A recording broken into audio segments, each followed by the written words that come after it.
अस्सलाम वालेकुम नाज़रीन, मैं हूं अब्दुल अजीम। 7H न्यूज़ में आपका इस्तकबाल है। मेडचल डिस्ट्रिक्ट में तुर्कापल्ली पुलिस ने पठान अली किराना जनरल स्टोर पर छापा मारते हुए 3 लोग को गिरफ्तार कर लिया जो गुटखा फरोख्त कर रहे थे।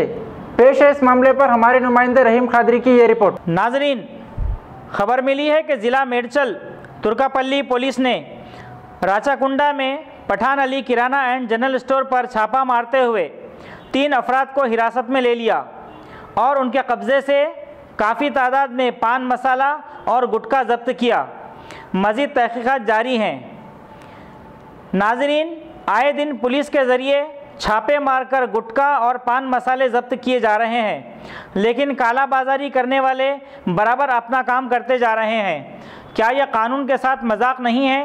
पुलिस को चाहिए कि ऐसे कानून तोड़ने वालों के साथ हरगिज़ नरमी न की जाए और उन्हें सख्त से सख्त सज़ा दी जाए।